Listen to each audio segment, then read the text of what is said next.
Pemkab dan Polres Kuburaya tegas dengan segel lahan terbakar di Kecamatan Sungai Kakap.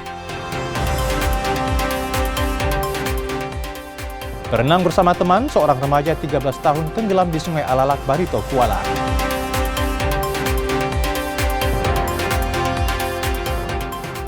Polda Kalimantan Timur ungkap kasus korupsi pembangunan rumah sakit di Kutai Barat. Wisata Pantai Ambalat di Balikpapan jadi primadona pengunjung.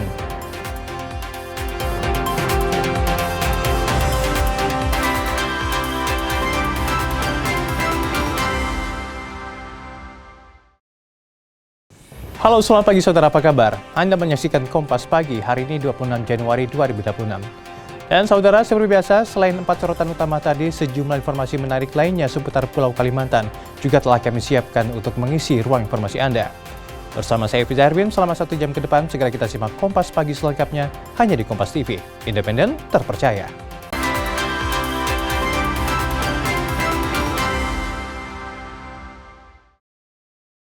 Saudara, kita ke informasi yang pertama. Bupati bersama Polres Kuburaya memasang garis polisi di lahan terbakar di Desa Punggur Kecil, Kecamatan Sungai Kakap. Polisi akan melakukan penyelidikan lahan tersebut agar kebakaran tidak terulang kembali.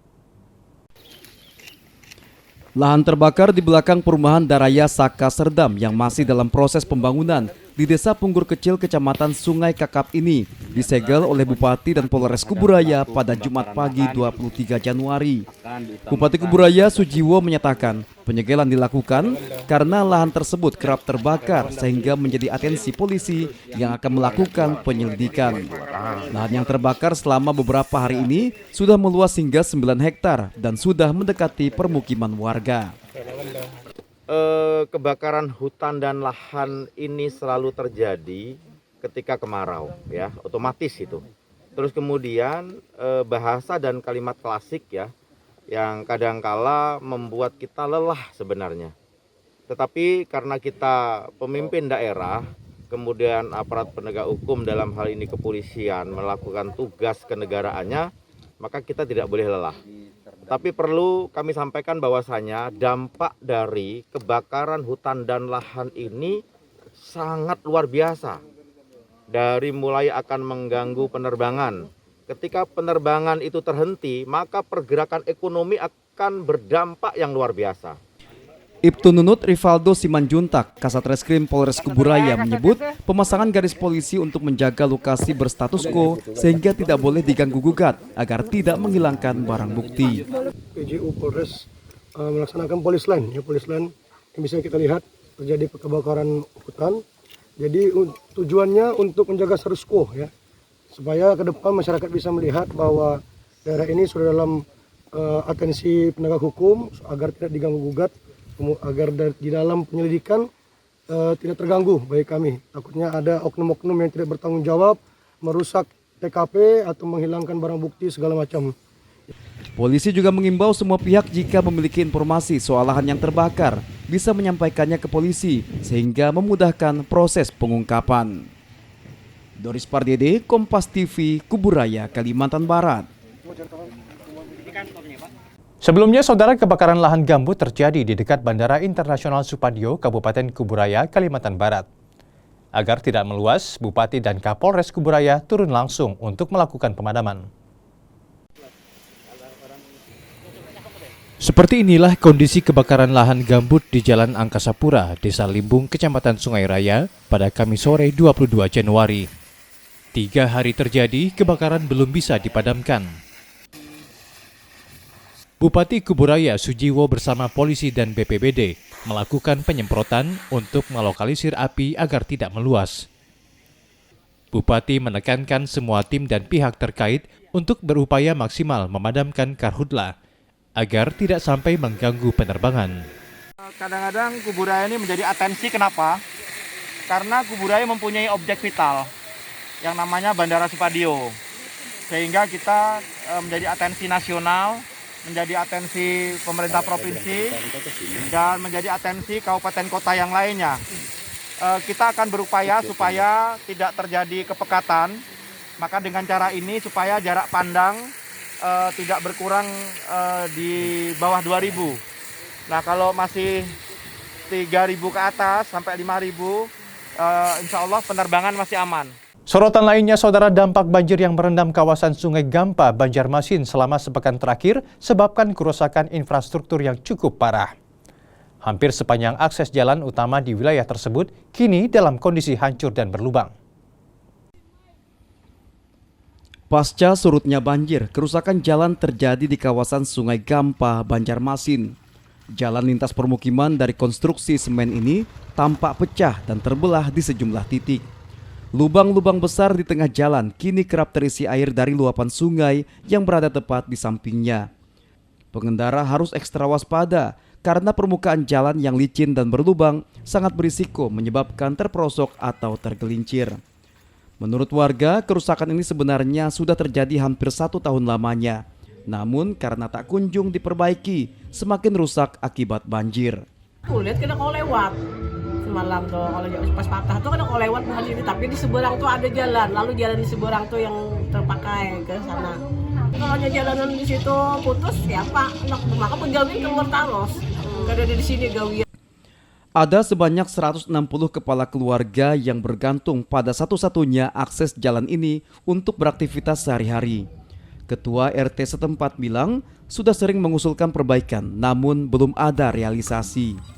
Saya kepada pemerintah Kota Banjarmasin agar memperbaiki jalan rusak-rusak, terutama sekolahan kan hanya beberapa hari dapat sekolah, halamannya tuh calap, ke sini juga halaman tuh masih calap halaman sekolah. Warga berharap pemerintah Kota Banjarmasin segera mengalokasikan anggaran darurat untuk perbaikan jalan, karena jalan ini penting untuk kegiatan perekonomian dan pendidikan di wilayah tersebut. Saida Aisyah, Kompas TV, Banjarmasin, Kalimantan Selatan. Saudara, seorang remaja berusia 13 tahun di Kabupaten Barito Kuala, Kalimantan Selatan hilang saat berenang bersama rekan-rekannya. Setelah pencarian, korban ditemukan meninggal di dasar Sungai Alalak. Warga Jalan Brangas Raya, Kabupaten Barito Kuala digemparkan dengan insiden tenggelamnya seorang remaja di aliran Sungai Alalak. Korban yang diketahui merupakan seorang santri dari pondok pesantren setempat, sebelumnya sedang berenang bersama teman-temannya. Namun saat bermain, korban yang berusia 13 tahun tiba-tiba tidak lagi muncul ke permukaan. Pendamping santri yang berada di lokasi bilang, saat kejadian posisi korban cukup jauh dari jangkauan pengawasan sehingga sulit untuk segera ditolong. Posisinya kan di rumah situ ya. Nah, waktu duduk di sana gitu. Duduknya dekat jamban-jamban sana gitu. Jadi halang rumah, kita pas pengawasan nggak lihat gitu. Padahal sudah kita jagain. Dan kita kira orangnya tidak berenang karena mandir aja tadi kita lihat ya. Mendapat laporan, tim Water Rescue bersama warga sekitar langsung melakukan penyisiran di sekitar lokasi kejadian. Sekitar 20 menit proses pencarian dilakukan, tubuh korban akhirnya berhasil ditemukan, tidak jauh dari titik terakhir terlihat. Ada sekitar 4 kali penyelaman dan alhamdulillah di waktu kurang lebih 20 menit untuk korban sudah ditemukan, alhamdulillah. Dari titik nol seperti kemarin tidak beberapa jauh, sekitar 0 sampai 5 meter. Jadi titik akhir ditunjukkan, titik terakhir dilihat. Jasad korban kemudian dievakuasi ke rumah duka untuk proses pemakaman.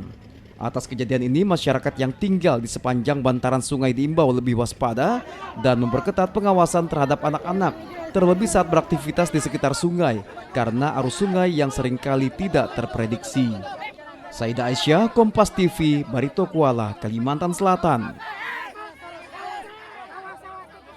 Kita beralih ke informasi soal seorang buronan kasus pengancaman dan penggunaan senjata api ilegal ditangkap oleh tim gabungan kejaksaan di Jakarta usai buron hampir 1 tahun.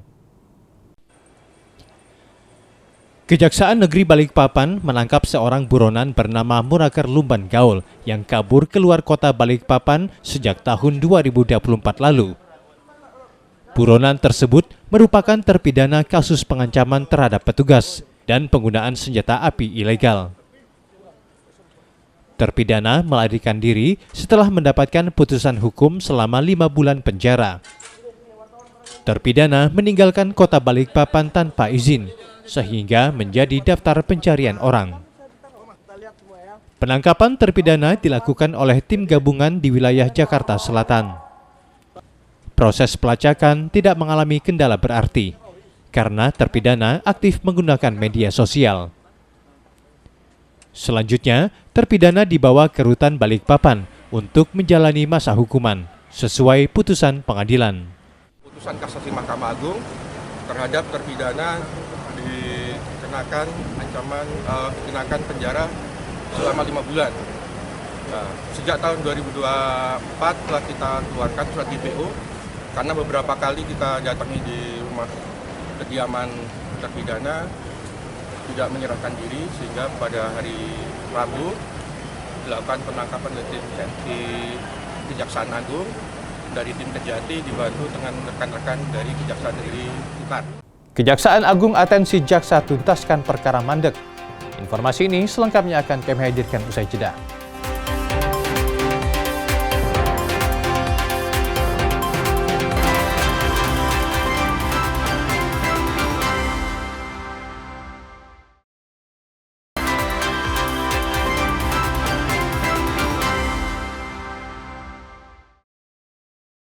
Terima kasih Anda masih bersama kami di Kompas Pagi.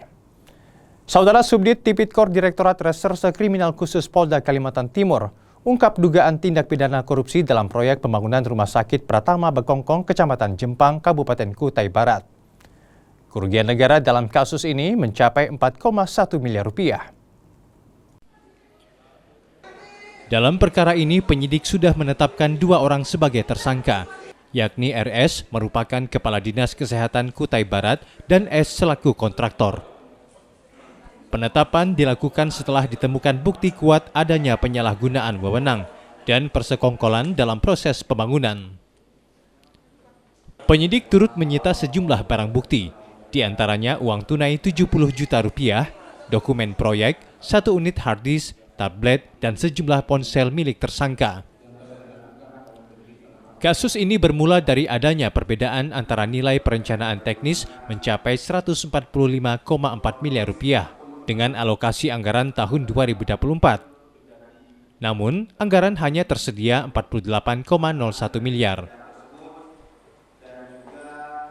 Tersangka RS diduga tidak melakukan kajian ulang secara formal.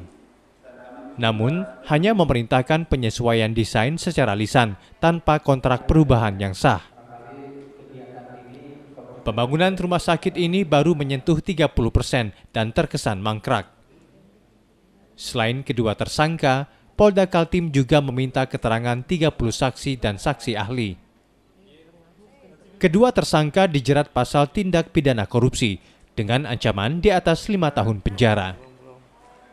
Terhadap peristiwa ini kami sudah menetapkan 2 tersangka, salah satunya adalah Kepala Dinas Kesehatan selaku PA sekaligus PPK. Kemudian kami juga sudah menetapkan tersangka 1 dari pihak swasta ataupun dari pihak penyedia, yang mana proses penyidikan sampai saat ini masih berlangsung untuk pengembangan kepada peran-peran dari pihak-pihak yang lain. Informasi selanjutnya, Saudara Jaksa Agung ST Burhanuddin melakukan kunjungan kerja ke Samarinda pada Kamis 22 Januari. Kunjungan kerja ini saudara untuk menjaga profesional dan integritas penegakan hukum di wilayah Kejaksaan Tinggi Kalimantan Timur.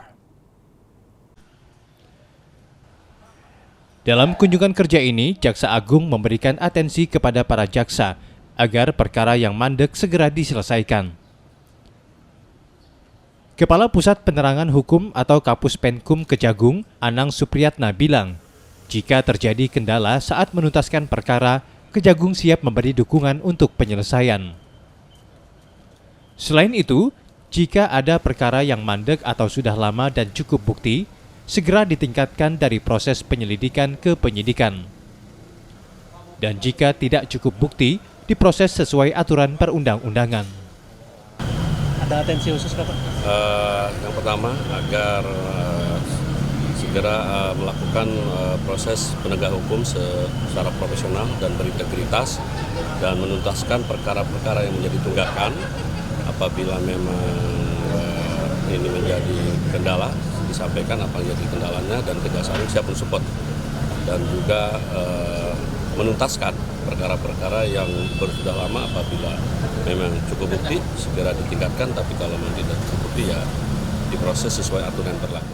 Saudara, kebijakan pemerintah Kota Banjarmasin yang mencabut kepesertaan BPJS Kesehatan gratis bagi 67.000 warga menuai kritik pedas dari kalangan akademisi.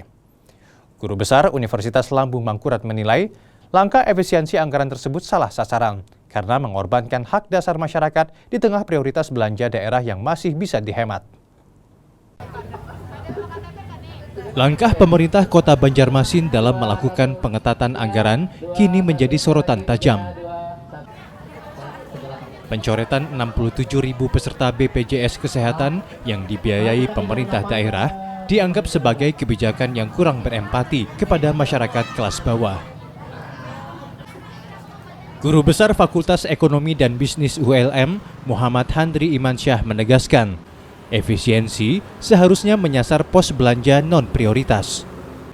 Ia menyarankan Pemkot memangkas biaya perjalanan dinas serta anggaran rapat tatap muka yang bisa digantikan secara daring daripada memotong anggaran jaminan kesehatan. Efisiensi dalam hal ini tidak boleh mengorbankan pendidikan, ya. Kemudian kesehatan. Yang boleh dikorbankan adalah perjalanan dinas. Dan itu yang banyak. Jadi kan sekarang kalau meeting-meeting di Jakarta gitu kan, nggak usah meeting di Jakarta lah, pakai Zoom aja, rapat-rapat. Kan perjalanan dinas berapa coba bayangkan satu orang? Paling enggak kan 5 juta lebih. Kalau lebih dari sehari, tiketnya aja pulang pergi sudah hampir 2,5 juta, 3 juta, belum hotel segala macam. Dampak kebijakan ini mulai terasa nyata di lapangan. Sebanyak 1.400 petugas kebersihan yang setiap hari bergelut dengan risiko kesehatan tinggi, kini tidak lagi memiliki jaminan kesehatan gratis. Jadi ini bingung kenapa. Jadi menonakutkan sepihak itu berinformasi. Maka dijual untung pas pada garing. Makanya pas waktu garing kan kita menghidupi seminggu hanya aktif. Seminggu kan 7 hari.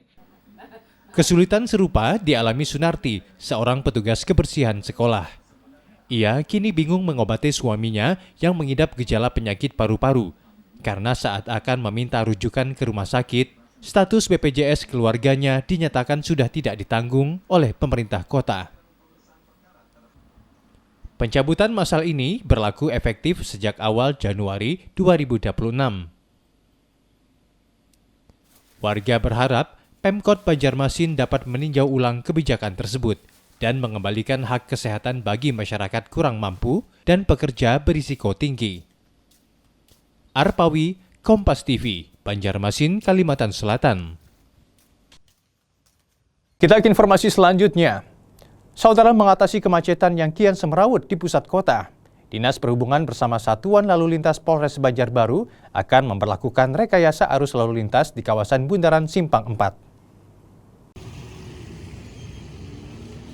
Langkah tegas diambil petugas gabungan untuk mengurai penumpukan kendaraan di titik terpadat Kota Idaman. Dalam skema terbaru, arus kendaraan dari arah Jalan Ahmad Yani Martapura akan dialihkan menuju Jalan PM Nur. Pengendara dari arah Martapura yang hendak menuju Jalan Mistar Cokro Kusumo maupun Jalan Ahmad Yani Banjarbaru kini tak lagi diperbolehkan langsung memutari Bundaran Simpang 4. Masyarakat akan diarahkan melalui sejumlah titik putar balik atau U-turn yang telah ditentukan berdasarkan jenis kendaraan. Kepala Dinas Perhubungan Kota Banjarbaru menyebut, volume kendaraan saat ini sudah hampir melampaui kapasitas jalan dengan rasio kepadatan mencapai 0,9. Baru ini kan cukup tinggi ya, jadi kalau isi rasionya itu sudah mencapai 0,8 sampai 0,9 atau kalau level of service-nya itu E ya. Dia semakin kalau kita biarkan nantinya kan akan terjadi crowded yang sangat tinggi, apalagi kan jumlah kendaraan terus bertambah bukan berkurang gitu. Kapasitas jalan kita itu aja. Tentunya volumenya harus kita atur. Upaya pemerintah ini mendapat respons positif dari pengguna jalan. Penataan ulang arus lalu lintas dinilai sudah sangat mendesak karena kemacetan panjang sering terjadi pada jam berangkat dan pulang kerja. Karena harus kita ikut ikut supaya kelancaran lalu lintas ya kita ya setuju aja, karena itu kita harus ada yang menentukan, ada yang mengatur, itu berarti kita harus patuh pada yang mengatur. Selain rekayasa jalan, petugas juga mengingatkan para pelaku usaha di sekitar bundaran untuk tidak membiarkan konsumen parkir di bahu jalan. Uji coba akan dimulai pada pukul 8 WITA, Sabtu 24 Januari, dan akan terus dievaluasi hingga menemukan formula terbaik untuk kelancaran lalu lintas Banjarbaru. Nabila Ceva, Kompas TV, Banjarbaru, Kalimantan Selatan. Saudara, 15 tahun tidak berfungsi maksimal, kini pemerintah Kabupaten Malinau mengaktifkan kembali semua lampu jalan. Hal ini, saudara, membuat masyarakat Malinau bisa merasakan penerangan saat beraktivitas di malam hari. Lampu penerangan di sejumlah jalan di Kabupaten Malinau, Kalimantan Utara kini sudah terpasang. Sebelumnya di sejumlah titik jalan dikeluhkan masyarakat lantaran kondisi jalan gelap saat malam hari. Selain jalan di kota, Pemkab Malinau juga akan melanjutkan program penerangan jalan pertanian dan tempat-tempat strategis untuk mendukung kelancaran ekonomi masyarakat. Untuk akses pada malam hari, karena selama ini lampu penerangan jalan yang telah dibangun kurang lebih 10 atau 15 tahun yang lalu, ya saat ini sudah tidak maksimal lagi dan dirasa sangat mengganggu aktivitas masyarakat di pada malam hari.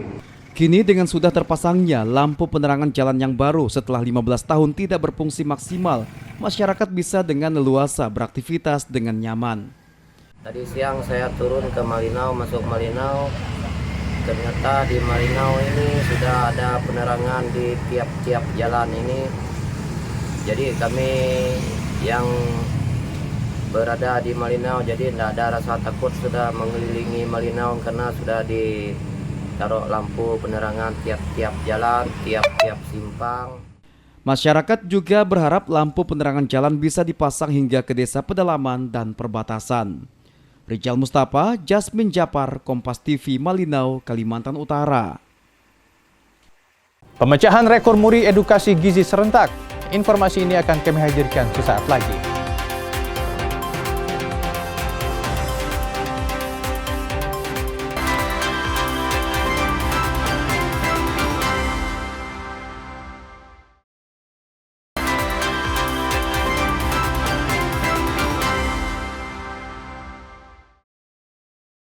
Terima kasih Anda masih menyaksikan Kompas Pagi.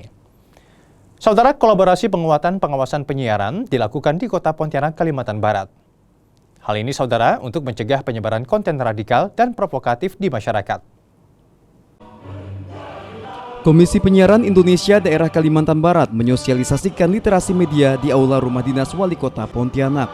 Tidak hanya untuk penguatan kolaborasi pengawasan penyiaran kepada masyarakat, kegiatan ini juga untuk mencegah penyebaran konten radikal dan provokatif. KPID Kalbar menilai tahapan ini penting agar masyarakat lebih cerdas bermedia sosial. Ini anak-anak muda dari konten radikal dan provokatif ya, dan kami menyambut baik hal ini dan insya Allah KPID akan selalu terbuka dengan semua kalangan dan stakeholder terkait dari mulai pemuda, kemudian ormas, OKP ya, baik itu anak-anak muda ya, kemudian mahasiswa, kami sangat terbuka dan dunia akademisi juga. Sementara itu, Wali Kota Pontianak Edi Rusdi Kamtono menyebut literasi diperlukan untuk menyaring informasi yang beredar seperti tentang berita hoaks, pornografi, hingga berbau radikal yang dapat mengancam persatuan dan kesatuan kehidupan berbangsa dan bernegara. Kegiatan ini sangat menginspiratif lah.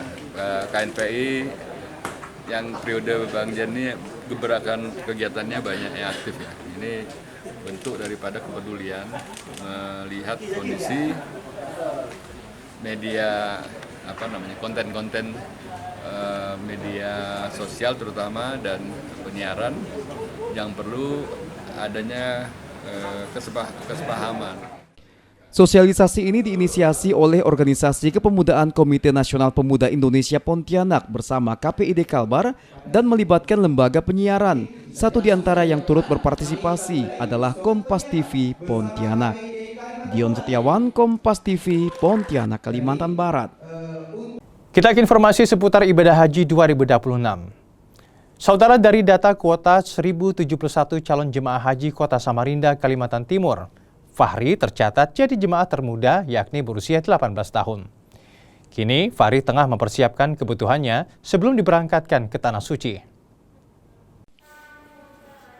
Di musim haji tahun 2026 ini, Muhammad Fahri Mazrah tercatat sebagai calon jemaah haji dari Kota Samarinda, Kalimantan Timur. Fahri yang baru berusia 18 tahun ini telah melunasi ongkos naik haji. Saat ini, Fahri tengah mempersiapkan kelengkapan hajinya sambil menunggu jadwal keberangkatan dari Kementerian Haji dan Umroh Kota Samarinda.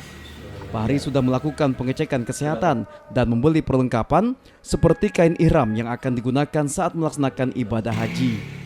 Fahri menggantikan almarhum ayahnya. Ia berangkat bersama ibunya yang sudah mendaftar sejak tahun 2012 lalu.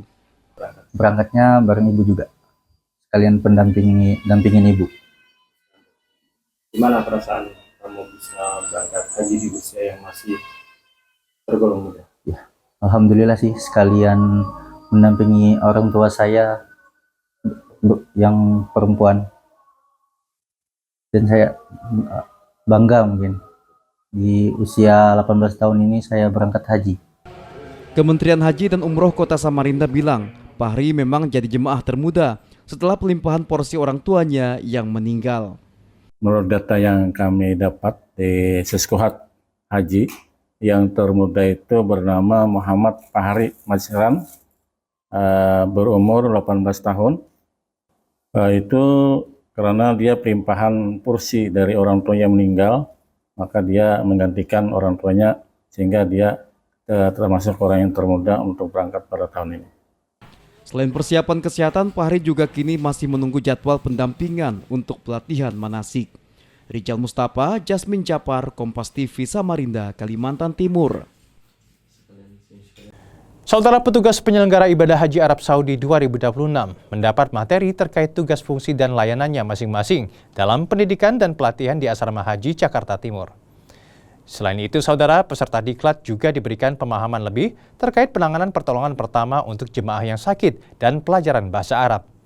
Berikut laporan jurnalis Kompas TV Jihan Novita dan Sofyan Hartanto dari Asrama Haji Jakarta Timur.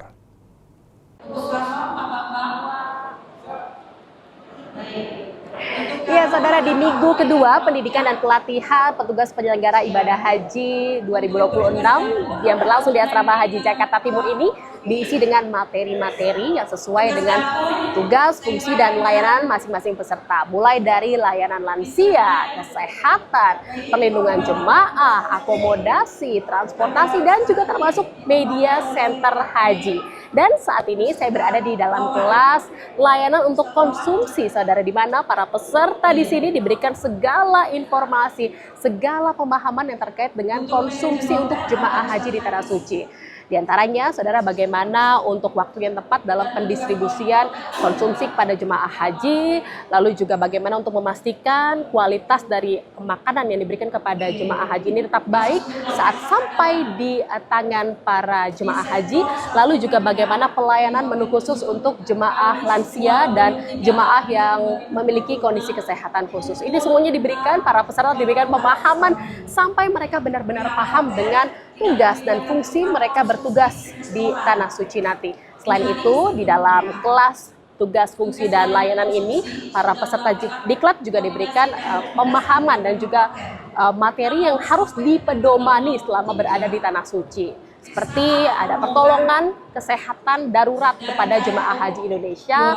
Selain itu juga ada pelajaran bahasa Arab. Nah, ini penting sekali, pelajaran bahasa Arab ini setiap hari diberikan kepada para peserta diklat atau petugas haji 2026 ini agar setidaknya para peserta atau para petugas haji ini dapat mengetahui dan memahami dan juga bisa berkomunikasi harapannya kepada orang-orang yang mereka temui di Tanah Suci saat bertugas nanti. Dan harapannya memang agar para petugas haji ini dapat memahami betul apa saja yang harus mereka lakukan, lalu apa saja tugas, fungsi mereka selama mereka berada di Tanah Suci, dan tentunya mereka juga dapat optimal dalam menjalankan tugasnya di Tanah Suci nanti.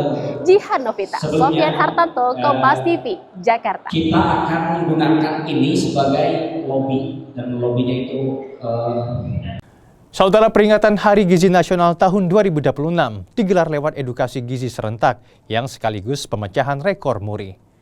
Di Kalimantan Barat, saudara, sebanyak 28 titik sekolah dipilih sebagai perwakilan tersebar di 14 kabupaten kota.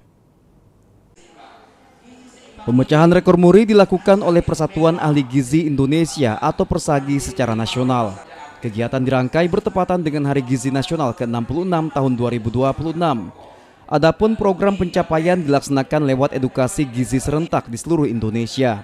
Di Kalimantan Barat, sebanyak 28 sekolah dipilih untuk ikut berpartisipasi, tersebar di 14 kabupaten kota. Kita hari ini dalam rangkaian ya, memperingati Hari Gizi Nasional ke-66 tahun 2025 ini, memang kita ada acara yaitu pemecahan rekor muri edukasi gizi dalam upaya sesuai dengan tema kita ya, untuk menyiapkan generasi emas 2045. Targetnya memang sekolahnya dari mulai SD, SMP dan SLTA. Kebetulan untuk di Kalimantan Barat ini kita ada 28 titik di 14 kabupaten kota. Salah satu sekolah yang dilibatkan adalah SMP Negeri 16 Pontianak. Di tempat ini, sejumlah siswa antusias mengikuti rangkaian sosialisasi. Harapan saya dengan adanya kegiatan ini bisa menambah pengetahuan ya buat anak-anak juga, anak-anak itu bisa memilah makanan yang baik untuk dirinya sehingga bisa tumbuh kembangnya itu bagus dengan gizi yang bagus pula. Di Kota Pontianak tercatat sekitar 11 sekolah yang turut dilibatkan, sementara yang diikutkan dalam proses pemecahan rekor muri hanya 9 sekolah. Kegiatan hari ini itu dalam rangka memperingati Hari Gizi Nasional yang ke-66. Dilakukannya edukasi serentak di seluruh Indonesia, terutama di sekolah-sekolah yang terpilih ya. Dengan tema Gizi Optimal mewujudkan generasi emas 2024. Edukasi gizi serentak ini diharapkan dapat menumbuhkan kesadaran yang lebih bagi para murid, terutama dalam memilih makanan dan minuman yang baik serta seimbang untuk kesehatan tubuh anak-anak. Dion Setiawan, Kompas TV, Pontianak, Kalimantan Barat. Saudara, Badan Pengembangan Sumber Daya Manusia Provinsi Kalimantan Barat menggelar aksi sosial donor darah lewat program ASN Kalbar Peduli. Kegiatan ini, saudara, sekaligus menjadi langkah awal penyiapan database ASN pendonor darah. Berdasarkan data RSUD Dr. Sudarso Pontianak, kebutuhan darah bulanan saat ini mencapai 4.384 kantong. Namun yang tersedia baru 2.165 kantong. Untuk membantu mencukupi kebutuhan darah tersebut, sekaligus membantu pasien yang membutuhkan transfusi rutin seperti penyandang talasemia dan leukemia, serta pasien yang akan menjalani operasi, Badan Pengembangan Sumber Daya Manusia atau BPSDM Kalimantan Barat menggelar aksi sosial donor darah. Kepala BPSDM Kalbar, Windy Priastari bilang, ke depan BPSDM Kalbar juga akan membangun bagian basis data khusus ASN pendonor darah sehingga dapat merespons kebutuhan darurat masyarakat. Kegiatan ini akan berlanjut secara berkelanjutan, akan dilaksanakan setiap beberapa bulan sekali. Kedepannya kami akan membuat database ASN sebagai pendonor darah. Nah, ketika ada yang ingin memerlukan darah secara tiba-tiba ataupun pada saat-saat tertentu, kita akan bisa membantu dengan data tersebut. Mereka bisa untuk menghubungi pendonor-pendonor darah tersebut langsung. Sementara itu, Asisten Administrasi dan Umum Sedda Kalbar, Alfian, mengapresiasi aksi sosial seluruh ASN dan masyarakat yang sudah antusias dan berkontribusi mendonorkan darah. Donor darah karena kebutuhan darah kita relatif masih kurang lah ya untuk kebutuhan terhadap mereka yang membutuhkan, dan kami mengapresiasi seluruh rangkaian kegiatan ini, baik ASN yang mendonorkan maupun masyarakat secara umum, yang mudah-mudahan ini memberi nilai tersendirilah di momentum hari ulang tahun Pemprov ini, bahwa kepedulian sosial, solidaritas kita itu kita harapkan masih tinggi ya. Kegiatan kemanusiaan ini merupakan bagian dari rangkaian HUT ke-69 pemerintah Provinsi Kalbar. BPSDM Kalbar memastikan kegiatan ini akan digelar secara rutin, tidak hanya pada saat event tertentu saja. Sucia Lusinda, Kompas TV, Pontianak, Kalimantan Barat. Kenalkan warisan budaya angklung kepada siswa SD. Informasi ini selengkapnya akan kami hadirkan dengan serangkaian informasi lain di Kompas Pagi. Tetap bersama kami.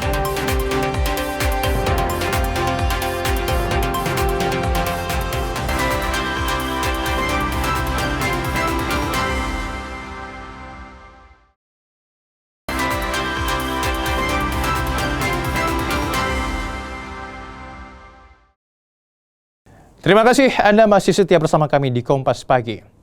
Kita ke informasi seputar olahraga. Saudara, bangkitkan keangkeran Istora Senayan. Indonesia Masters 2026 usung tema Pesta Rakyat guna menarik animo masyarakat membersamai perjuangan wakil merah putih. Selain menurunkan harga tiket, sejumlah fasilitas siap manjakan pengunjung di area Istora. Bukan rahasia lagi, Istora Senayan merupakan salah satu lokasi pertandingan bulu tangkis dengan atmosfer terbaik di dunia dan terkenal angker bagi lawan. Namun keangkeran Istora belakangan mulai memudar seiring dengan minimnya wakil Indonesia yang berlaga di partai puncak. Sadar akan hal ini, penyelenggara Daihatsu Indonesia Masters 2026 berupaya untuk mengembalikan keangkeran Istora.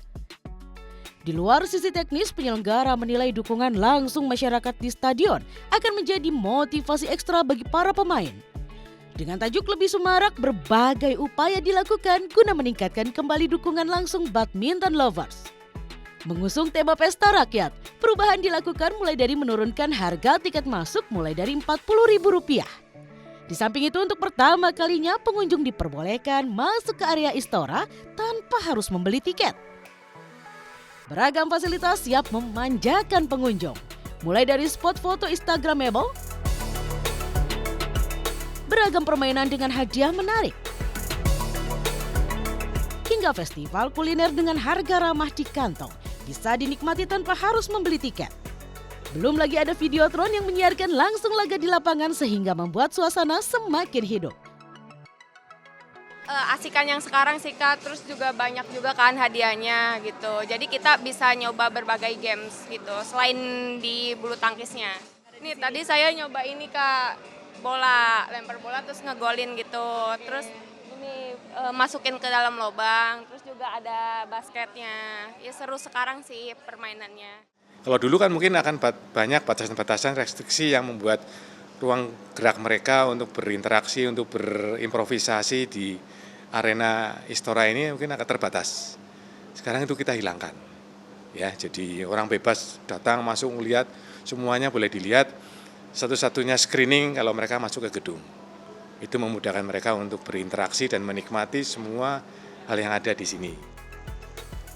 Upaya mendukung perjuangan wakil merah putih di Indonesia Masters 2026 tak sia-sia. Sejumlah wakil tuan rumah berhasil jaga asa ke podium tertinggi. Tim Liputan Kompas TV. Kita ke informasi lainnya. Saudara, sekolah Madrasah Ibtidaiyah di Kota Balikpapan, Kalimantan Timur turut melestarikan alat musik tradisional angklung khas Jawa Barat kepada siswa kelas 5 dan kelas 6. Para siswa diajarkan mengenal nada menggunakan alat musik yang terbuat dari bambu ini. Sejumlah siswa kelas 6 dan kelas 5 di Sekolah Madrasah Ibtidaiyah Sentra Cendekia Muslim di Kota Balikpapan, Kalimantan Timur mengikuti kegiatan ekstrakurikuler sekolah berlatih alat musik tradisional angklung. Para siswa diajarkan melatih nada yang dihasilkan dari alat musik yang terbuat dari bambu ini. Dengan sabar, pembina alat musik khas Jawa Barat ini mengajari para siswa hingga nantinya bisa membawakan lagu menggunakan alat musik tiup ini. Meski saat latihan ada siswa yang masih suka bermain dengan teman-temannya, namun dengan telaten para pelatih mengajar.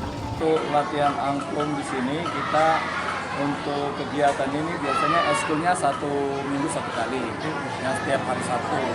Nah ini karena kita mau ada suatu acara, jadi kita perbanyak latihan sehingga anak-anak bisa cepat menghafalnya. Ini sudah tampil di mana saja sih adik-adik ini, Pak? Untuk tampilnya yang pertama kali mereka itu perdana ya, itu di acara HAP Hari Amal Bakti itu di Kementerian Agama bertempat di Madrasah Sanawiyah Negeri MTS. Dan akan tampil di HUT Kota Balikpapan infonya? Ya insya Allah kalau memang nanti diizinkan tampil, kita akan tampil. Sementara itu, salah satu siswa yang mengikuti latihan angklung mengaku senang dengan adanya kegiatan ekstrakurikuler angklung karena seru dan berharap bisa tampil dalam event ataupun panggung musik di Kota Balikpapan. Sejak kelas 5 ini. Kelas 5. Gimana perasaan sudah ikut latihan angklung? Seru. Seru ya? Susah nggak? Enggak, hafalinnya yang susah. Hafalinnya susah ya? Harapannya apa dengan bermain musik angklung ini? Semoga ini kan kemarin ada dipanggil untuk ulang tahun Balikpapan. Ya semoga lebih banyak dipanggil lagi buat latihan lagi lebih bagus lagi. Latihan angklung ini merupakan salah satu upaya sekolah untuk mengenalkan dan menjaga warisan budaya tradisional sejak usia dini, sekaligus untuk meningkatkan kemampuan musikan siswa. Iskandar Amir Dahlan, Kompas TV, Balikpapan, Kalimantan Timur. Saudara, Pantai Ambalat yang lokasinya berbatasan antara Kota Balikpapan dengan Kabupaten Kutai Kartanegara, Kalimantan Timur, menjadi salah satu destinasi wisata pantai yang memiliki pemandangan indah dan bersih. Pantai Ambalat menjadi salah satu pilihan destinasi wisata masyarakat Kalimantan Timur. Terletak di perbatasan Kota Balikpapan dengan Kabupaten Kutai Kartanegara atau tepatnya di Kecamatan Samboja Barat, Kelurahan Ambarawang Laut, membuat Pantai Ambalat menjadi salah satu primadona lokasi berlibur bagi masyarakat yang tinggal di sekitar kawasan ini.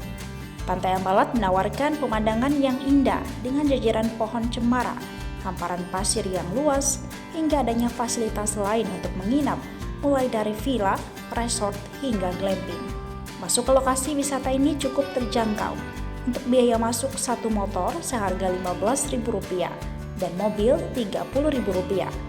Sementara kendaraan besar seperti bis seharga Rp150.000.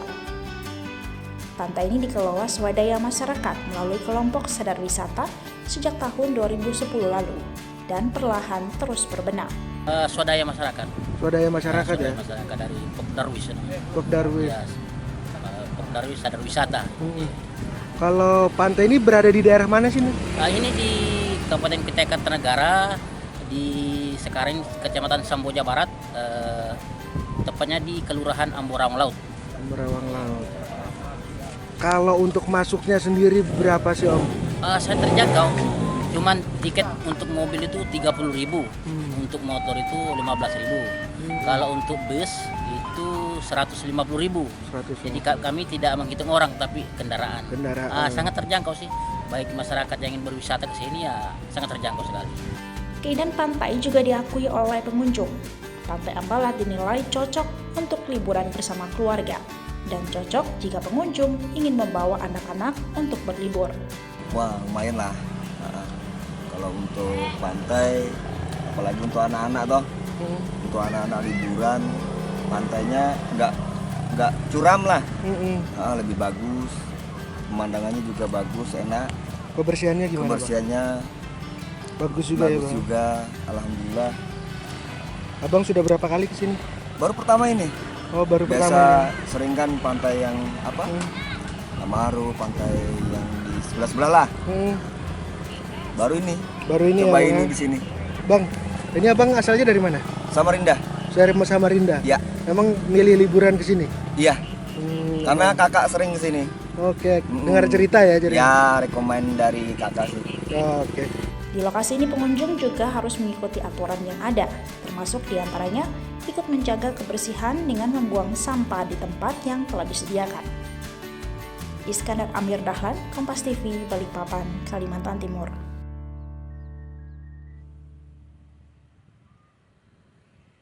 Kompas Pagi masih akan kembali, tetaplah bersama kami.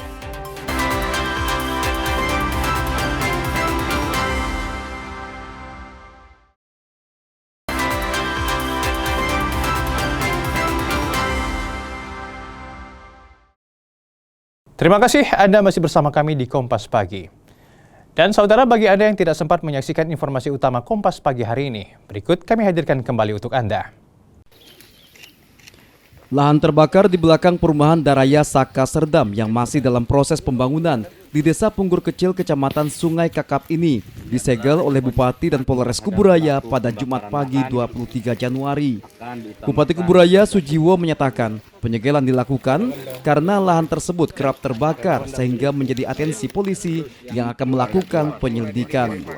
Lahan yang terbakar selama beberapa hari ini sudah meluas hingga 9 hektar dan sudah mendekati permukiman warga.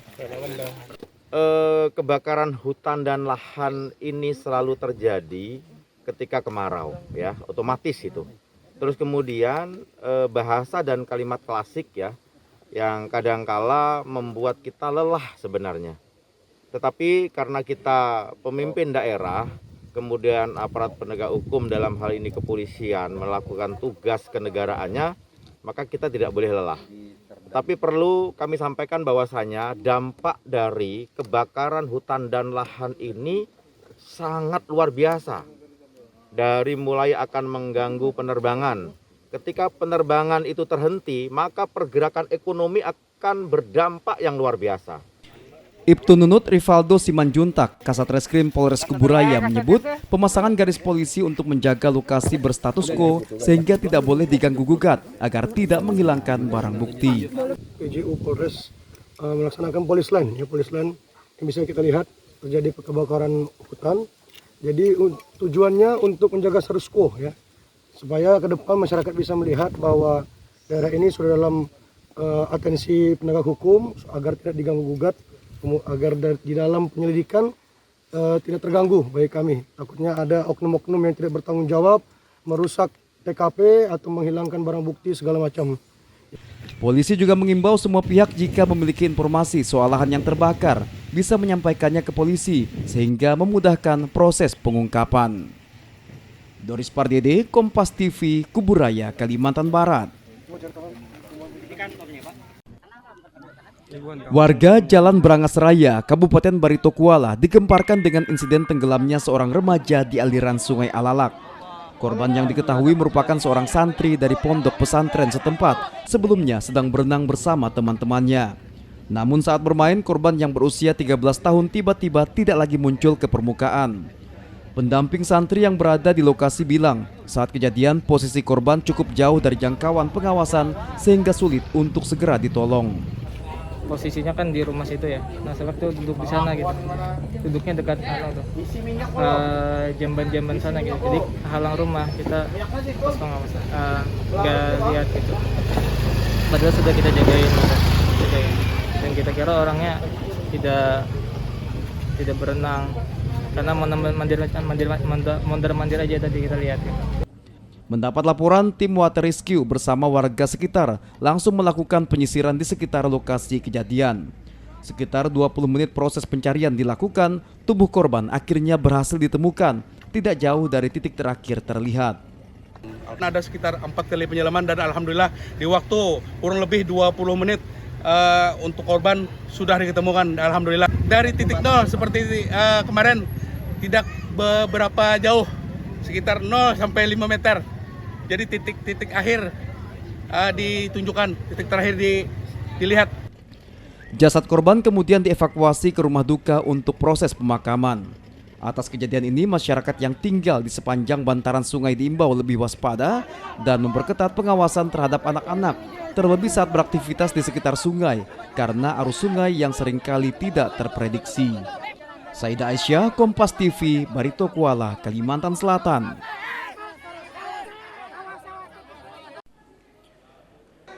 Dalam perkara ini, penyidik sudah menetapkan 2 orang sebagai tersangka, yakni RS merupakan Kepala Dinas Kesehatan Kutai Barat dan S selaku kontraktor. Penetapan dilakukan setelah ditemukan bukti kuat adanya penyalahgunaan wewenang dan persekongkolan dalam proses pembangunan. Penyidik turut menyita sejumlah barang bukti, di antaranya uang tunai 70 juta rupiah, dokumen proyek, 1 unit hard disk, tablet, dan sejumlah ponsel milik tersangka. Kasus ini bermula dari adanya perbedaan antara nilai perencanaan teknis mencapai 145,4 miliar rupiah dengan alokasi anggaran tahun 2024. Namun, anggaran hanya tersedia 48,01 miliar. Tersangka RS diduga tidak melakukan kajian ulang secara formal. Namun, hanya memerintahkan penyesuaian desain secara lisan tanpa kontrak perubahan yang sah. Pembangunan rumah sakit ini baru menyentuh 30% dan terkesan mangkrak. Selain kedua tersangka, Polda Kaltim juga meminta keterangan 30 saksi dan saksi ahli. Kedua tersangka dijerat pasal tindak pidana korupsi dengan ancaman di atas 5 tahun penjara. Terhadap peristiwa ini kami sudah menetapkan dua tersangka, salah satunya adalah Kepala Dinas Kesehatan selaku PA sekaligus DPK. Kemudian kami juga sudah menetapkan tersangka satu dari pihak swasta ataupun dari pihak penyedia, yang mana proses penyidikan sampai saat ini masih berlangsung untuk pengembangan kepada peran-peran dari pihak-pihak yang lain. Pantai Ambalat menjadi salah satu pilihan destinasi wisata masyarakat Kalimantan Timur. Terletak di perbatasan Kota Balikpapan dengan Kabupaten Kutai Kartanegara atau tepatnya di Kecamatan Samboja Barat, Kelurahan Ambarawang Laut, membuat Pantai Ambalat menjadi salah satu primadona lokasi berlibur bagi masyarakat yang tinggal di sekitar kawasan ini. Pantai Ambalat menawarkan pemandangan yang indah dengan jajaran pohon cemara, hamparan pasir yang luas, hingga adanya fasilitas lain untuk menginap, mulai dari villa, resort, hingga glamping. Masuk ke lokasi wisata ini cukup terjangkau.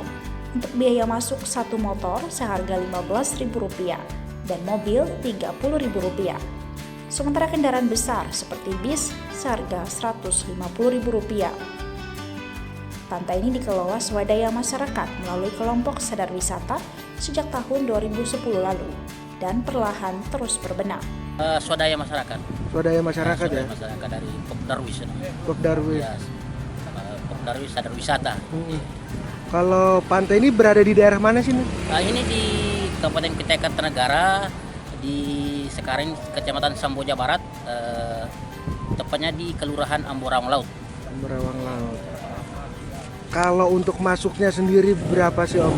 Saya terjangkau. Cuman tiket untuk mobil itu 30.000, untuk motor itu 15.000. Kalau untuk bus itu 150.000. Jadi kami tidak menghitung orang tapi kendaraan. Sangat terjangkau sih. Baik masyarakat yang ingin berwisata ke sini ya sangat terjangkau sekali. Keindahan pantai juga diakui oleh pengunjung.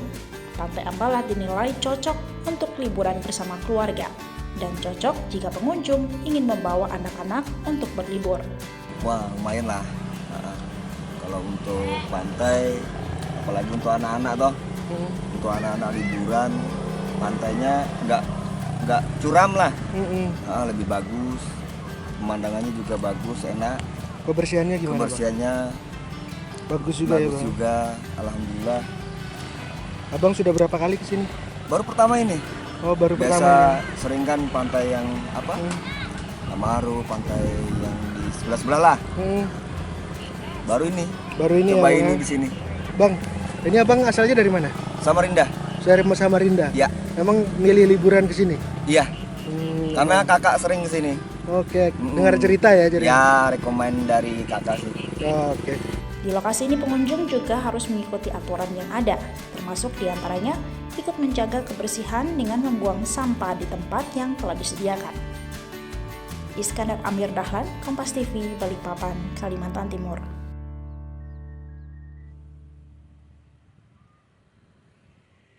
Dan saudara, informasi menarik tadi sekaligus mengakhiri jumpa kita dalam Kompas pagi hari ini. Saya Fida Herwin, mewakili kru yang bertugas mohon undur diri. Terima kasih atas perhatian Anda dan tetap terus saksikan Kompas Pagi hanya di Kompas TV. Independen, terpercaya.